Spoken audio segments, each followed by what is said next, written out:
Hello viewers, ask టాక్స్కి స్వాగతం. నేను మీ Revathi Turaga, inspirational speaker, leadership coach. ఇవాళ మనం తెలుసుకోపోయే అంశం వర్రీని ఎలా ఓవర్కమ్ చేయాలి. వర్రీ అవ్వడం అంటే దుర్బుద్ధి ఆలోచనలు రావడం మన అందరికీ ఉన్న ప్రాబ్లమే. అది ఎవ్వరూ కూడా నేను అసలు వర్రీనే అవ్వను అని చెప్పలేరు. ఏదో ఒక కారణం వల్ల మనం వర్రీ అవుతాం. కొన్నిసార్లు మన చదువు గురించి మనం వర్రీ అవుతాం, మన ఉద్యోగం గురించి మనం వర్రీ అవుతాం, మనం చేసే పని గురించి సరిగ్గా అవుతుందో అవ్వదో అన్నది వర్రీ అవుతాం. చిన్నపిల్లలు ఎగ్జామ్స్ గురించి వర్రీ అవుతారు, హోంవర్క్ సరిగ్గా చేశానా, టీచర్ తిడతారా అన్నది వర్రీ అవుతారు, ఇంట్లో అమ్మా నాన్న తిడతారా, వాళ్ళు ఆనందంగా ఉంటారా అన్నది వర్రీ అవుతారు, ఈ ఫ్రెండ్స్ నాతో పాటు సరిగ్గా మాట్లాడతారా, వీళ్ళు సరిగ్గా మాట్లాడరా అన్నది కూడా వర్రీ అవుతాం. మనం కాలేజీలో ఉన్న ఇంటర్వ్యూలో జాబ్ సరిగ్గా వస్తుందా, వర్రీ అవుతాం. మనం సరిగ్గా చేయగలుగుతామా పరీక్షల్లో, వర్రీ అవుతాం. మనం పెద్ద అయ్యి మనం ఉద్యోగాలు తెచ్చుకుంటాము, ఇంకా ఉద్యోగంలో ఎలా పర్ఫామ్ అవుతామా, వర్రీ అవుతాం. నేను పెట్టిన లోన్స్కి వచ్చిన నా జీతం సరిపోతుందా, వర్రీ అవుతాం. పెళ్ళి చేసుకుంటామా, ఎలా మేనేజ్ చేస్తాము, ఇద్దరు జీతాలు ఉన్నాయా, ఒక జీతం ఉందా, ఎలా మేనేజ్ చేద్దాం ఫైనాన్సెస్, వర్రీ అవుతాం. పిల్లలు పుడితే వాళ్ళ స్కూల్ ఫీజు అంటే వర్రీ, వాళ్ళ ఎగ్జామ్ టెన్షన్ వర్రీ. ఈ మధ్య వాళ్ళ హోంవర్క్ కూడా పెద్ద వర్రీ అయిపోయింది. పేరెంట్స్ కూర్చొని చాలా హోంవర్క్ వాళ్ళతో పాటు చేస్తూ ఉంటారు. ఇలా మన పేరెంట్స్, మన హెల్త్ గురించి వర్రీ అవుతాం, మన పేరెంట్స్ గురించి వర్రీ అవుతాం. అమ్మా నాన్న ఎక్కడో ఉన్నారు, నేను ఎక్కడో ఉన్నాను, నేను యుఎస్లో ఉన్నానో లండన్లో ఉన్నానో, అమ్మా నాన్న ఇండియాలో ఉన్నారు, వాళ్ళు ఎలా ఉన్నారో వర్రీ అవుతాం. మనము వర్రీ అనేది లేకుండా మన జీవితంలో అయ్యే పని కాదు. కాబట్టి వర్రీ అవ్వకండి అన్న ఒక మాట మామూలుగా అందరూ అంటారు, అది మనకి ఉపయోగపడరు. మనం ఎప్పుడన్నా టెన్షన్ పడుతున్నా, వర్రీ అవుతూ ఉన్నా, వర్రీ అవ్వకు అని చెప్తారు ఎవరో ఒకళ్ళు. మనకి ఎంత కోపం వస్తుంది ఆ టైంకి. అరే వర్రీ అవ్వకూడదు అని నాకు తెలీదా, నాకు తెలుసు కదా, కానీ ఈ టైంకి నేను దాన్ని ఆపుకోగలిగిపోతున్నానే, వర్రీ వచ్చేస్తుంది, ఇప్పుడు ఏం చేయాలి నేను, నువ్వేం వర్రీ కామాకు నేనున్నాను కదా అంటారు మళ్ళీ. అవన్నీ అయ్యే పని కాదు. సో నాకు ఇప్పుడు టెన్షన్, వర్రీ వస్తోంది, నాకు ఆలోచన వస్తోంది, నేను ఏం చెయ్యాలి అన్నదానికి ఒక చిన్న చిట్కా అనేది తెలుసుకుందాం. ఇప్పుడు ఆ చిట్కా తెలుసుకునే ముందర ఇంకో 2 మాటలు ఆలోచించుకుందాం. చాలామంది ఒక విషయం అంటారు, నీకు దుర్బుద్ధి ఆలోచనలు వస్తూ ఉంటే, వర్రీ వస్తూ ఉంటే, నెగిటివ్ ఆలోచనలు వస్తూ ఉంటే వెంటనే ఏమన్నా పాజిటివ్గా ఆలోచించమంటారు. ఇది చాలా కరెక్ట్ అండి. వెంటనే పాజిటివ్గా ఆలోచిస్తే ఆ నెగిటివ్ ఆలోచన, ఆ వర్రీ అనేది వెళ్ళిపోతుంది. కానీ ఎంత కష్టమది, ఎందుకంటే అది కనిపిస్తోంది, ఒక పెద్ద రాయిలాగా అంత వర్రీ కనిపిస్తోంది. ఇప్పుడు ఆ రాయిని దాన్ని మించిన ఒక పాజిటివ్ ఆలోచన రావాలి అంటే చాలా కష్టం, చాలా కష్టపడాలి. అంత కష్టపడేదానికన్నా మనం ఆ వర్రీలోనే మునిగిపోతాం. పోనీ ఇంకో పద్ధతి ఉంది.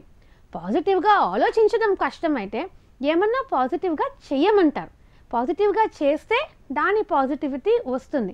అంటే టెన్షన్లో ఉన్నా, వర్రీలో ఉన్నా మీకు నచ్చిన ఒక మంచి పాట మీరు వినొచ్చు. ఒక మంచి పాట మీరు వింటూ ఉంటే ఆ పాట ధ్యాసలో పడి మీ వర్రీని మీరు మర్చిపోతారు. చాలామంది దేవుడిని ప్రార్థించమంటారు. ఆ దేవుడి ప్రార్థనలో మనము లీనమైపోతే మన వర్రీని మనం మర్చిపోతాము అనేసి. కొంతమంది వర్రీ అనేది వస్తే, టెన్షన్ అనేది వస్తే ఎక్సర్సైజ్ చేస్తారు. మనం ఆ రన్నింగో ఎక్సర్సైజో చేస్తూ ఉంటే మనం మన వర్రీ మర్చిపోతాము అనేసి. కొన్నిసార్లు మన ఫ్రెండ్స్ కానీ, ఫ్యామిలీ కానీ, మనకి క్లోజ్గా ఉన్న వాళ్ళతో వెళ్ళి టైం స్పెండ్ చేస్తాం. అలా చేస్తే ఆ టైంకి ఆ వర్రీ అనేది వెళ్ళిపోతుంది. ఇలా మనం చాలా ఎక్స్టర్నల్ ఫ్యాక్టర్స్, బయట విషయాలు యూజ్ చేసి మన వర్రీని ఓవర్కమ్ చేయాలని ట్రై చేస్తాం, దాన్ని దాటుకోవాలని ట్రై చేస్తాం. కానీ ఈ 2 కరెక్ట్ అయిన పనులే. పాజిటివ్గా ఆలోచించాలి, లేకపోతే మనకి ఇష్టం ఉన్న పనులు ఏమన్నా చేస్తే ఆ టైంకి ఆ వర్రీ అనేది పక్కకి జరుగుతుంది. కొన్నిసార్లు ఇది కుదరదు. అట్లాంటప్పుడు ఏం చేయాలి? ఇంకో 3వ చిట్కా చెప్తాను. ఇది మీరు ఎప్పుడు ఎక్కడ వినుండరు, అయినా ఒకసారి ట్రై చేసి చూడండి. మీకు విచిత్రంగా అనిపించవచ్చు, ఇదేంటి ఇలా ట్రై చేయమంటున్నారు అనేసి. అయినా ఒకసారి ట్రై చేసి చూడండి. మీరు మామూలుగా పొద్దున్న లేస్తే ఒక లిస్ట్ ఆఫ్ పనులు ఉంటాయి కదా, టు డూ లిస్ట్ అంటాం. అంటే నేను ఇవాళ చేయవలసిన పనులు అంటూ ఒక లిస్ట్ మెయింటైన్ చేస్తాం. ఆ లిస్ట్ మెయింటైన్ చేసి అందులో ఉన్న పనులన్నీ మనం చేసుకుంటూ వెళ్తాం. అలాగే మీ దగ్గర చేతిలో ఒక కాగితం పెట్టుకోండి ఖాళీగా, దాన్ని వర్రీ లిస్ట్ అని రాయండి. అంటే మనం దేని గురించి వర్రీ అవ్వాలనుకుంటున్నామో అన్నది ఒక లిస్టు. పొద్దున్న లేస్తే ఆ లిస్ట్ ఖాళీగా ఉంటుంది. మీకు ఎప్పుడైనా రోజులో ఏ టైం కన్నా ఒక వర్రీ వచ్చిందనుకోండి, దాని గురించి వర్రీ అవ్వాలి. ఏం చేస్తారు? వెంటనే ఆ కాగితం తీసి పెన్ తీసి ఆ పాయింట్ అక్కడ రాసేసుకోండి. పాయింట్ నెంబర్ 1 దీని గురించి వర్రీ అవ్వాలి, పాయింట్ నెంబర్ 2 దీని గురించి వర్రీ అవ్వాలి. ఎప్పుడైనా మీకు పాయింట్ అనిపిస్తే ఆ లిస్ట్లో రాసేసుకోండి. సో మీరేం చేస్తున్నారు? మనం మామూలుగా చాలా ఆనందంగా చేసే ఒక పని చేస్తున్నాం. ఏంటది? మనం పోస్ట్పోన్ చేస్తున్నాం. మామూలుగా మనకి నచ్చని పనులు మనం ఏం చేస్తామండి? ఇప్పుడు కాదు తర్వాత చేద్దాంలే అనేసి అలా వెనక్కి తోసేస్తాం.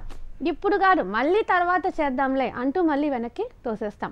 అలా తర్వాత తర్వాత తర్వాత తర్వాత అంటూ పోస్ట్పోన్ చేస్తూ ఉంటాం. అవి ఆ టు డూ లిస్ట్లో అలానే ఉండిపోతాయి.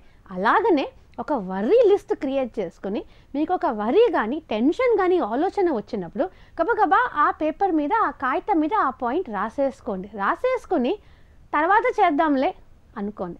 ఇప్పుడు మీరు ఆ వర్రీని ఓవర్కమ్ అవ్వట్లా, దాన్ని పోస్ట్పోన్ చేస్తున్నారు. అది కొంచెం సులభం చేయడం. ఇప్పుడు పోస్ట్పోన్ చేశారు, సాయంత్రం వరకు వచ్చింది, పాయింట్స్ అన్నీ వచ్చాయి. మీరు రోజులో ఒక టైం పెట్టుకోండి. 7 గంటలకు ఇంటికి వెళ్తారనుకోండి, 7:30 నుంచి 8 o'clock అని టైం పెట్టుకోండి. లేదా 7 గంటలకు ఇంటికి వెళ్ళి పిల్లలతో టైం స్పెండ్ చేసి భోజనం చేశాక మీరు పడుకునే ముందర కానీ 9 నుంచి 9:30కి ఏదో ఒక 15 నిమిషాలు టైం పెట్టుకోండి. ఈ 15 నిమిషాలు ఏం చేయాలి మీరు? ఇది మీ వర్రీ టైం. చాలా విచిత్రంగా ఉంది కదా. వర్రీ టైం ఏంటి? వర్రీ కోసం టైం పెట్టుకోవడం ఏంటి? పెట్టుకోండి. మీరు రోజులో రాసుకున్న మొత్తం వర్రీ లిస్ట్లో పాయింట్స్ అన్నీ మీరు ఈ టైంలో వాటి గురించి వర్రీ అవ్వాలి, రైట్? సో మీరు ఒక వర్రీ లిస్ట్ మెయింటైన్ చేయాలి. రోజు ఒక వర్రీ టైం పెట్టుకోవాలి. చాలాసార్లు వర్రీ అవ్వకుండా ఉండాలి అని మనం ప్రయత్నిస్తాం. అది మన వల్ల కాదు. మనం గౌతమ్ బుద్ధుడిలాగా అలా ఏమీ వర్రీ లేకుండా ఆలోచన లేకుండా ఉండగలుగుతామా? మన వల్ల కాదు అది. అలాగే కాబట్టి ఏం చేయాలి? ఒక టైం అనేది పెట్టుకుని ఈ టైంకి చేసుకోవచ్చులే అని మనం అనుకుంటే దాన్ని పోస్ట్పోన్ చేయగలుగుతాం. ఇంట్లో ఒక ప్లేస్ డిసైడ్ చేయండి. ఒక మూల, 2 గోడలు కలిసే ఒక మూల చూసుకోండి, ఏదో ఒక మూల. ఆ మూల చూసుకుని ఆ మూలలో ఒక చిన్న గీత గీసి ఇది నా వర్రీ ప్లేస్. అంటే నేను వర్రీ అవ్వాలంటే ఇక్కడికి వస్తే కానీ వర్రీ అవ్వలేను. మీరు టీవీ చూడాలనుకోండి, మీరు ఇంట్లో ఎక్కడో ఉండి టీవీ చూస్తారా? లేదు కదా. మీకు కావాల్సిన సోఫాలో కూర్చునే చూస్తారు. మీరు అదే సోఫాలో కూర్చోవాలనుకుంటారు. పక్కన ఇంకో సోఫా కూడా నచ్చదు మీకు. అలాగే మీరు కంప్యూటర్ చూడాలి అంటే ఒక చైరు, ఒక హైటే మీకు ఇష్టం. ఆ హైట్ మారినా కూడా మీకు నచ్చదు. అలాగనే ప్రతి ఒక్క విషయానికి మనం ఒక నచ్చిన ఒక ప్లేస్ అనేది ఉంటుంది. అలా వర్రీకి కూడా ఒక ప్లేస్ క్రియేట్ చేసుకోండి ఇంట్లో. మోస్ట్ ప్రాబబ్లీ ఒక మూలకి ఒక లైన్ గీసి ఇది ఈ గీత గీసి ఈ గీత లోపల ఈ మూల నా వర్రీ ప్లేస్ అనుకోండి. సో ఒక వర్రీ ప్లేస్ కూడా సెట్ చేసుకుని ఆ టైంకి ఆ ప్లేస్లో మీరు ఉండాలి. ఏ టైంకి? వర్రీ టైం అనుకున్న టైంకి. ఆ వర్రీ టైంకి ఆ వర్రీ ప్లేస్లోకి ఆ వర్రీ లిస్ట్ తీసుకుని అక్కడ మీరు కూర్చోవాలి. ఇప్పుడు మీరు కూర్చోడానికి నేను మీకు ఒక ఇంట్రెస్టింగ్ చైర్ చెప్తా. ఏ కుర్చీ అయినా పనికిరాదు అక్కడికి. మీకు ఒక రకమైన కుర్చీనే తీసుకోవాలి. Rocking chair. రాకింగ్ చైర్ అంటే మనం చాలాసార్లు చూసుకుని ఉంటాం. ఇలా ఇలా ఇలా ఇలా వెనక్కి వెళ్తుంది. బయట మనం వుడెన్ హార్సెస్ ఉంటాయి, ఇలా ఇలా ఇలా రాక్ చేస్తూ ఉంటాయి. సో ఒక రాకింగ్ చైర్ అంటే ఇలా కర్వ్లాగా ఉంటుంది. ఆ చైర్కి ఒక చైర్ కొనుక్కుండండి. కొనుక్కొచ్చి కుదరలేదంటే మామూలు కుర్చీ కూడా పర్వాలేదు. కుదిరితే రాకింగ్ చైర్ తీసుకొచ్చి అంటే అది ముందుకి వెనక్కి ఊగుతూ ఉంటుంది. ఇది ఎందుకంటారు? వర్రీ అవ్వడం అంటే రాకింగ్ చైర్ లాగా. అంటే మనం కదులుతూ ఉంటాము, చాలా టైం స్పెండ్ చేస్తాం, కానీ దానివల్ల ఏమీ ఉపయోగం లేదు, ఎక్కడికి వెళ్ళము. ఒక రాకింగ్ చైర్ ఎంత కదులుతుంది కానీ ఏ డిస్టెన్సు కవర్ చేయరు.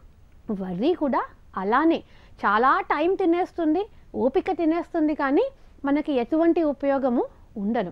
సో ఒక రాకింగ్ చైర్ కుదిరితే, కుదరకపోతే ఒక మామూలు చైర్ అక్కడ పెట్టుకొని ఆ కుర్చీలో కూర్చొని మీరు ఆ టైంకి వర్రీ అవ్వాలి. అంటే మీరు అనుకున్న టైం, రోజు ఒక టైం డిసైడ్ చేయండి. అనుకున్న టైంకి అనుకున్న ప్లేస్, ఇంట్లో ఒక మూల కార్నర్ డిసైడ్ చేయండి. అనుకున్న కుర్చీ, ఆ కుర్చీలో కూర్చొని మీ లిస్ట్లో ఉన్న వర్రీ పాయింట్స్ అన్నీ మీరు వర్రీ అవ్వాలి. అంటే మీకు రోజులో ఎప్పుడైనా వర్రీ అవ్వాలి అనిపించిందంటే ఏం చేయాలి? ఆ లిస్ట్లో రాసి దాన్ని సాయంత్రంకో రాత్రికో ఆ టైంకి పోస్ట్పోన్ చేసేయండి. ఆ లోపల మీరు ఇది చేయవలసిన అవసరం లేదు, అప్పుడు చేసుకోవచ్చు కదా. మీ పనులని మీరు ఎలా పోస్ట్పోన్ చేస్తారో మీ దుర్బుద్ధి ఆలోచనలు, మీ వర్రీని కూడా అలాగే పోస్ట్పోన్ చేయండి. ఇది చాలా సింపుల్ చిట్కా. చాలా వింతగా అనిపిస్తుంది, ఒక టైం పెట్టుకోవడం ఏంటి వర్రీకి, కానీ మనం ఎన్ని పనులు టైం పెట్టుకొని చేయమండి.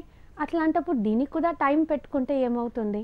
సో వర్రీ అవుతూ ఉంటే మొదటిది పాజిటివ్గా ఆలోచించాలి. పాజిటివ్గా ఆలోచిస్తే వర్రీ అన్నది పోతుంది, మంచిదే, చేయగలిగితే అలాగే చేయండి. రెండోది పాజిటివ్ పనులు. ఆ టైంకి మన ఫ్రెండ్స్కి కాల్ చేసినా, మనకి కావాల్సిన మ్యూజిక్ ఉన్నా, మనకి వెళ్ళిపోయి ఎక్సర్సైజ్ చేసే టైం ఉన్నా, మనకి నచ్చిన శ్లోకం చెప్పుకోవాలన్నా, దేవుడిని తలుచుకోవాలన్నా, అట్లాంటివి మీరు చేయగలిగితే మీకు దాంట్లో వర్రీ వెళ్ళిపోతే వెరీ గుడ్, అది కూడా చేయండి. కుదరలేదనుకోండి, చేతిలో నుంచి ఒక కాగితం తీయండి, వర్రీ లిస్టులో పాయింట్లు రాసుకొని మీరు అనుకున్న వర్రీ టైంకి వర్రీ ప్లేస్లో వర్రీ కుర్చీలో కూర్చొని మీరు ఆ టెన్షన్ కానీ ఆ వర్రీ కానీ అవ్వాలి అని నిర్ణయించుకుని ఆ మూమెంట్కి అది తీసి పక్కన పెట్టేసి చేయాల్సిన పని చేయండి. రాత్రి ఆ టైంకి మీరు కూర్చున్నప్పుడు మీకు చాలా వింత మాట తెలిసి వస్తుంది. రోజులో మీరు ఒక 10 పాయింట్లు రాసుకుంటే సాయంత్రం మీరు కూర్చునే టైంకి ఆ 10లో 4 5 కూడా మిగలవు, చాలా మటుకు వెళ్ళిపోతాయి అప్పటికి. సో మీ పాయింట్స్ కూడా తగ్గిపోతాయి, మీరు వర్రీ అయ్యే పనులు కూడా తగ్గిపోతాయి. ఇలా మీ వర్రీ అనేది మీరు రోజు రోజుకి కొంచెం నెమ్మదిగా తగ్గించుకోవచ్చు. పాజిటివ్ చేయండి, పాజిటివ్ ఆలోచించండి, ఒక టైము ఒక ప్లేస్ పెట్టుకుని వర్రీ అన్న దానికి పోస్ట్పోన్ చేయండి. ఈ 3 ట్రై చేస్తే మీ టెన్షన్స్, మీ వర్రీస్ని ఆ టైంకి మీరు ఓవర్కమ్ అయ్యే ఛాన్స్ కొంచెం పెరుగుతుంది. ఇలా మీ రేవతి తురగా సింపుల్ చిట్కాలతో. నమస్తే.